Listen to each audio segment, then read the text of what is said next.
Tales from the Dream. Iteration 9. The Tale of the Siege of a Grand Spire and its White Prince. Lord Vedyimesh had long since been the lord of the southern gate of Stone Spire. Stone Spire was a massive citadel, crafted from a large mountain top. It sat on the far eastern edge of its nation. Every year it was besieged by legions of invaders, and every year Velsh and his family tree pushed them back. Long had they stood, Stone Spire, as immovable and inescapable and indestructible as the landscape that it was built from. It was large and imposing, could be seen from thousands of leagues from the coast, and its fortitude and strength was known across its nation and the world for being truly impenetrable. The entire city was designed in such a manner in order to defend from the location of streets and corners to the fact that the buildings grew taller as the city went inward, in order to prevent any archers from the enemy to have an advantage. All life was made towards war here, and war had come, as it always did, with the spring tides. Lord Vedyimesh looked across the great green plains that surrounded Stone Spire. His men sat amongst its walls. The walls were 50 men thick. They could hold a small regiment, and the walls spanned 3 layers. The first layer was the main wall, and had only been breached 3 times in its history. The second layer hadn't felt a single attack from an invader until now. And the innermost layer was the city, the smallest and most compact of all the districts. This year, the invaders had come with a reverent fervor. Usually, they came from Swavti, the nation to the northeast, a land of raiders and half-giants. Those Lord Vedyimesh knew well, those his blade knew well. He sat atop the walls, his armor glistening, the brand of a hawk holding a great stone spear on his breastplate, the sigil of his house, the sigil of all that he stood for, and all that his children would stand for when they came of age. Across those green fields stood a tide of enemies, legions large. It seems the barbarian clans had once more united to breach Stone Spire, so they could ravage the southern lands of Rundim. And they had made great progress this year. They had brought with them their fearsome trolls and legates of dwarves. However, this would not deter Lord Vedyimesh, nor the Pale Prince. He turned to his men. They wore silver scale mailed chain, with red hoods darning their helmets. He lifted his great sword high above the castle walls. The sounds of horns blared, as all the southern side knew what was coming. Volley! Launch! And he brought it down. The clang of his sword against the stone echoed, as his men launched a volley of red-feathered arrows that descended upon the invaders. It fell like rain on them, piercing leather and fur. He saw as they fell back. He saw a massive force roll from their homelands. He had slain many in his youth, had no doubt he would slay many more before he had reached grey years. It was large, bulky, like a shagged bear, with 2 large tusks.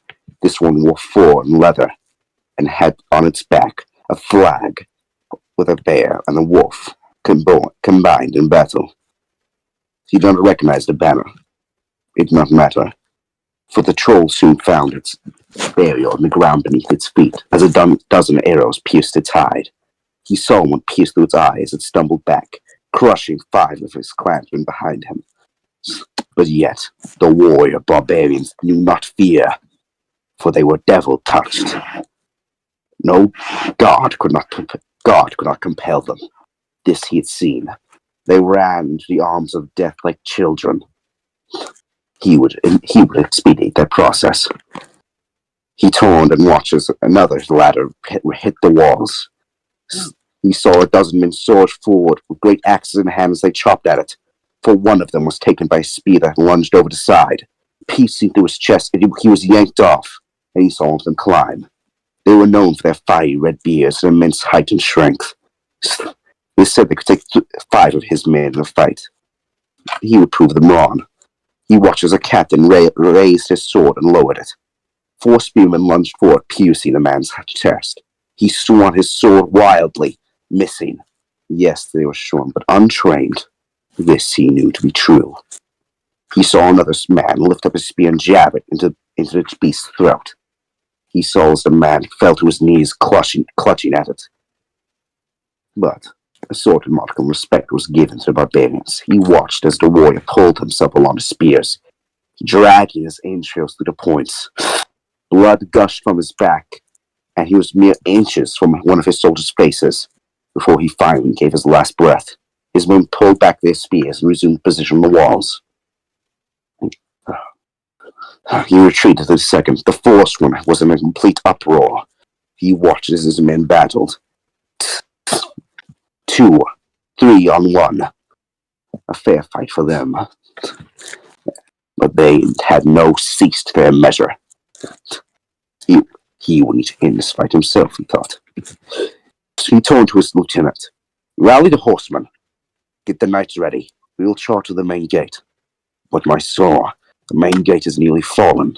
Exactly. If we do not make a move now, it will. The main gate falls, then you'll have free authority to run amok on the second wall. And you think they'll breach it? No. However, I do believe they will cause damage and death. And enough of that has been spilt this day. I will have a clean victory, or not at all. Of course, my lord. I will rally the knights. Lord Vedyimesh began his descent, his heavy armor clanking, and the chains rattled. He walked down the stone steps into the many halls. As he descended the stairs, he saw moss had grown on the walls. He was to tell one of the slaves to clean it.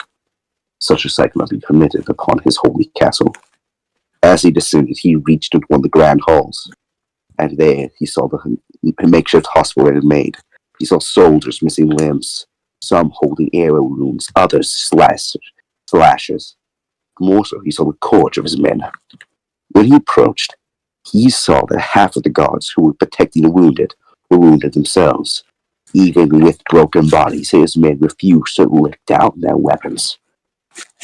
This is why he would fight for them. And then he turned to one of the wounded, a young lad, maybe 18. No more was than that. A massive gash on the side of his head. Must have been grazed by a barbarian's axe, Lord Vedyimesh thought.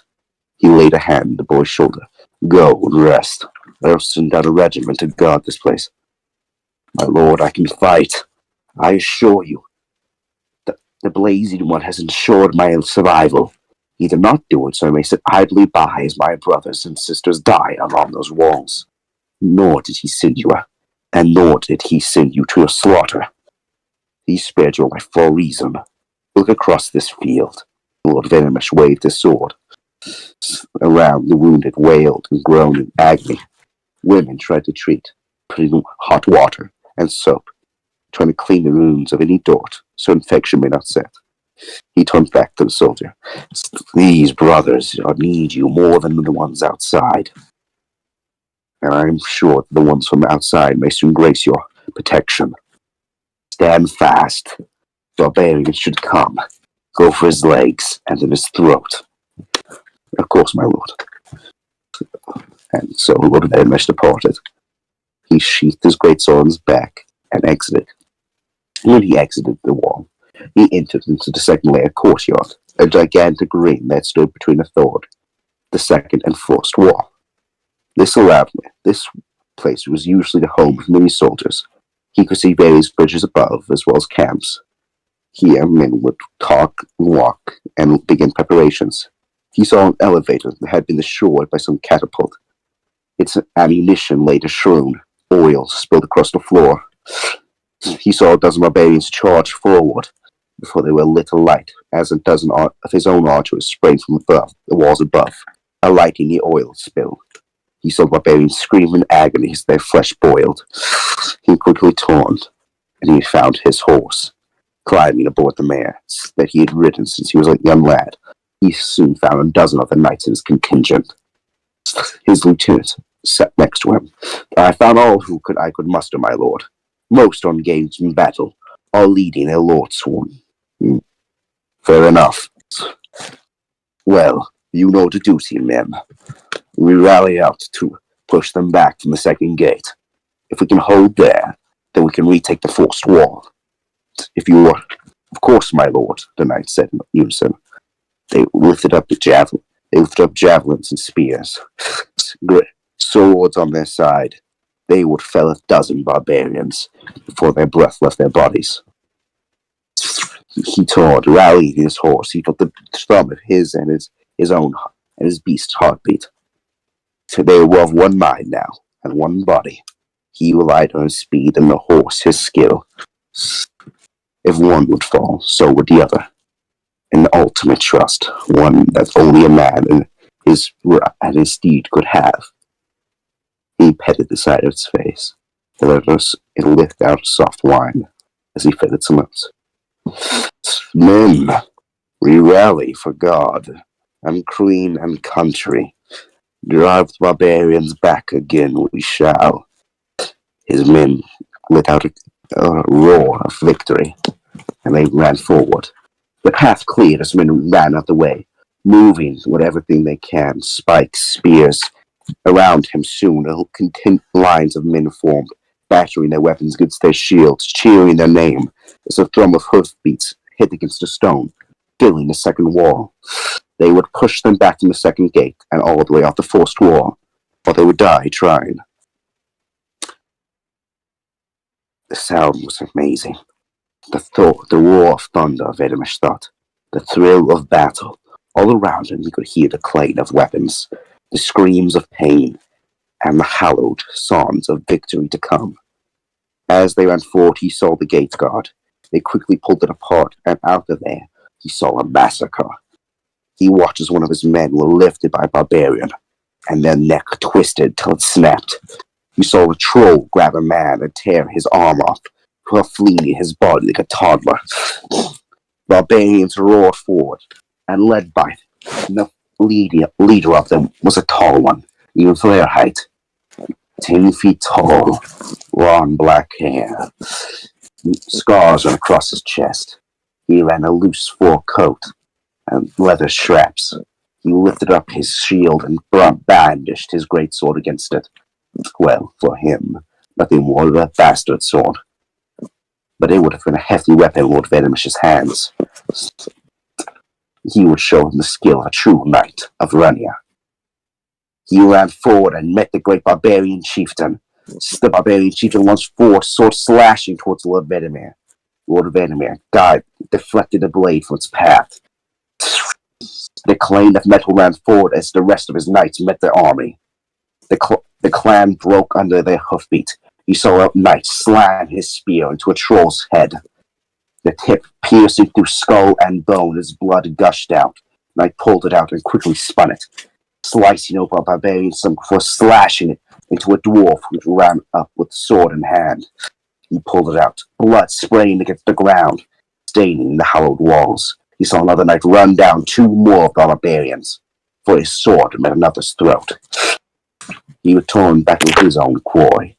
The barbarian chieftain lunged again, slashing swords, screaming at him in incomprehensible language.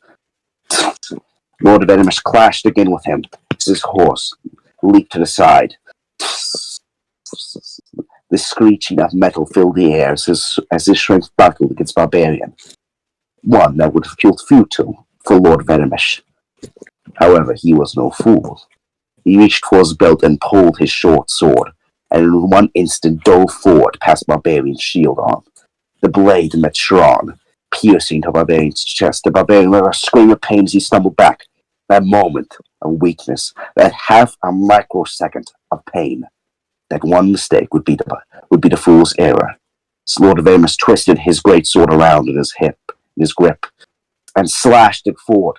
Slashing off the barbarian's head, it rolled off his shoulders and clattered to the floor. He taunted his men were driving the barbarians back. They knew not of horseback fighting. For them stone walls was alien, as the strange way they sought death was to him. He once more rallied his men forward, lifting his sword, dripping with the blood of one of their chieftains, and forth his men drove. They slashed and lashed. He ran forward, and his sword sliced the barbarian horse's throat. Another drove through another's head. He twisted his shield and blocked a hefty blow from a hammer for turning, slashing the barbarian's arm off. For once more his horse gave a hefty kick, crushing another skull who had fallen beneath hoofbeat. His men heard a rallying cry of their king, of their lord, and his knights. He lifted his sword and proclaimed once more, "For Armenia, for the Pale Prince, for Stone Spire!" And he heard 1,000 voices howl out, and he watched as his men began to push the barbarians back. Every time a barbarian lunged forward, he was met by 5 spears and a dozen swords. His men moved efficiently, and one by one barbarians fell. They were being driven back from the thwart in a wall. From the forced wall. Soon they'd be driven back, and from its gates. They kept their march continuing, and victory seemed apparent. As they dove forward once more, he saw one of his knights twist his sword in his hands as he lifted up, clefting the barbarian horse face in half. They dissolved nothing more, not even the shit and piss that flowed from the streets. Lord Vedyimesh turned and slashed down once more, his blade catching a barbarian in the chest. He twisted, yanking it out, and watched as barbarian fell, clutching his entrails. Then he heard it, a war horn, but who would be foolish enough to try to attack them? They were on horseback, and then he saw it. Wild and steady, the footsteps could break entire halls. The men that had joined their assault had begun to step back. Even then horses stuck back. The knights tried to rally their beasts forward, but found a primal fear had set into their steeds. These beasts were trained for war, but even they knew what was coming was far more grim than that. His knights turned to their lord, and Lord Vedyimesh, for the first time the battle and the siege that had lasted 5 fortnights, spoke with concern. "Rally! Spears forward! Bowmen behind! Knights to the flanks! Cut it down!" And then he saw it. A pelt of rocks that were the size of a man's chest. A massive crunch of boulders as the giant flung a dozen forward. He watched the shrapnel tore into his ranks, breaking through armor. He watched as a chunk of it dug through a knight's armor and out the other side, piercing into the horse's back leg. The knight let out a hollowed gasp as blood spurted out of his helmet before he fell to the ground dead, his horse following after him. The giant rumbled through. It was large. It barely fit through the forced gate. 80 feet tall, grey-skinned and fiery red hair. A single large eye sat in its head. 2 curved horns. Around its belt were the flailed skins of men, barbarian and Rinian alike. He walked as his massive foot found a wounded soldier. With a heavy stomp, he crushed the life out of him, for twisting his foot in the ground, grinding the man to a paste.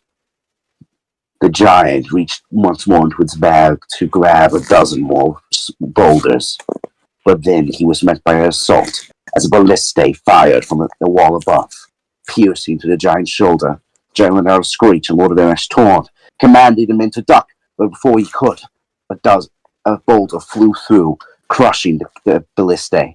He rallied what men he could before fear began to set in, forced it into his own heart, and they dove forward. "Charge the beast! Nip at its heels, bring it low, and we shall end its life." And Forth his men charged, he leading them. He ducked behind as the giant swung its club. Digging into the ground, he heard the stone shake, shatter, and spider out as cracks formed. His horse deftly dodging, he turned his blade, and his horse leapt forward as he slashed it into the upper calf of the giant. The giant roared as it lifted up a hand, bringing it down. He watched as one of his knights was crushed under a single blow. Armor, steel, armor, flesh and blood breaking. Horse and man alike joined in one in a gory mess. He saw him throw his spear into the giant's hide. The giant roared as he reached, pulling out the dagger-like spear, for impaling 3 men on it with 2 fingers, for throwing them aside. His men surged forward, hacking at it. As they moved, the giant parted them like waves of red, with each swing of its club. Lord Vedyimesh turned, but as he turned, a spear found his shoulder, thrown by one of the barbarians. He groaned as he struggled. His armor had absorbed most of the blow. It only dug slightly into his flesh. The chain had tangled, though. He reached back, yanked it out, and turned as a dozen barbarians surged forward, renewed by their giant. He lunged forward, slashing one. Another lifted up their swords to jump at him, for he dodged to the side, twisting his sword behind him and stabbing them through the backs. He slew 2 in a single blow and 3 in another. He twisted and brought his sword low, cleaving another's head from his shoulders. Another of the barbarian woman surged forward, 2 axes in hand as tears ran down her face. A lover, perhaps, a son, a brother? Impossible. These things know no compassion of that matter. They came every year to bring death to his people, and he would do tenfold what they sought.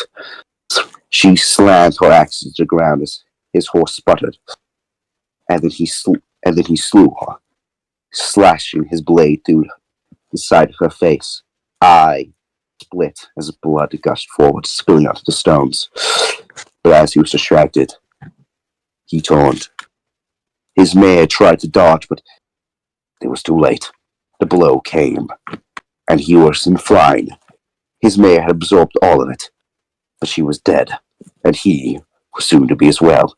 He crashed in a stone wall, the wall behind him cracking as a piece of it fell on top of him. He stood up from the rubble. His sword was broken, his armor dented, and blood flowed. He could feel the broken bones beginning to give. The giant turned. His knights lay dead. He did not stop it now. Then he heard it. The sound of trumpets. The sound of a assured victory. And from the scenes of massacre, there came a calmness to it. The stone gap between the second and first wall had been emptied. The carnage laid bare. All of his men had retreated, or pushed onward on top of the first wall to drive the blades back further. For him, everything froze in an instant when he saw his prince. His prince walked in the carnage, his long white robes flowing behind him, and yet they never did grace blood. He moved angelically, as one may see a graceful buck navigate the tangled weeds of a garden. His white armor was plain and simple. Engraved on it were roses. In the center, the calm face of a sleeping boy. His helmet covered his entire face. Only a V-shaped slit from the see-through. His long, robed arms extended, and he could see the tipped, clawed gauntlets that his pale prince wore. The prince looked up to the giant, and the giant roared. Surging forward, the giant lifted his club and swung. He lunged forward, his sword lifted as he slashed in the giant's back calf. The giant stumbled and turned as Vedyimesh's sword found its heel, the broken blade fulfilling its final purpose. The giant turned, but it had only a few seconds to live before it was over. And in a white blow, Faster than the fall of snow, and quicker than lightning, the giant was dead.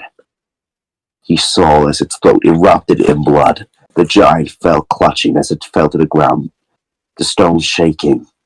It crushed several bodies, barbarian and Rinian alike. He turned and he saw his prince standing there, hundreds of soldiers following behind him. His prince. Only a few droplets of blood had touched his gauntlets, and he had slain a beast that would have taken 100 men. He quickly flicked the blood off the ground, and the rest seemed to almost evaporate from him, as though he was too holy to be graced by such filthy blood. His prince turned. Vedyimesh lifted his helmed head. "I am sorry, my lord. Many were lost this day. The barbarians came with numbers never before seen. They must have numbered 100,000. He could smell his prince. It was soft, perfumey. He walked with the smell of spring and the calmness of winter. The prince tilted his head. My gate, lord, you have done well. You prevented the barbarians from breaching the second wall. The first was sad, and so too were the depths." As the prince looked across the carnage, his eyes falling on a dead soldier, still clutching his spear. A giant slash had hacked through his armor and his chest. But we had won. The battle is saved. The barbarians are driven back once more. And when the king hears of this, we will celebrate." The prince lifted a clawed hand to him. A gauntleted claw. Vedyimesh grasped it tightly. "Thank you, my lord. This is a greater honor than any before. To touch you, to see you, it is. But it's a greater honor to know that I have such honorable men beneath my command." Vedyimesh stood as well as his body could. "Thank you. And what of the losses of the families of..." And the prince lifted up 2 hands. "They will be recompensated. The soldiers who fell here will be buried with a warrior's honor, and the families repaid in the weight of gold. They will be remembered fondly." As the prince began to drift back, almost gliding across the stone steps. "My lord, thank you." "Vedyimesh, thank you. Your service is wonderful. Your family has sought mine for generations, and I hope to see it continue for 1,000 more. As do I, my king, my pale prince, as do you." The pale prince departed. Rinian would stand another season. The barbarians were forced back. Lord Vedyimesh sat in the ruins of the gigantic forced gate and watched their ships fled. Boarding arrows and catapults met their ships, crushing all who attempted to flee. Only a few would escape. He looked across the green fields and saw only carnage. But amongst that carnage grew a singular, gleaming white rose, as it spiraled from a broken spear that jutted from the ground. The siege had been lifted. His pale prince had returned from the capital. They would stand another 1,000 years before the barbarians once more breached the forced wall. Lord Vedyimesh stood tall, pride in his heart. The pale prince had won once more. The end.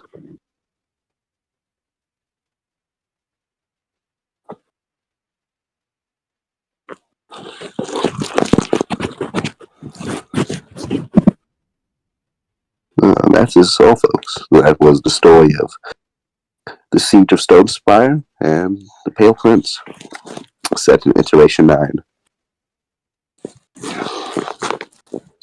About 1,000 years before the Common Era. But yes.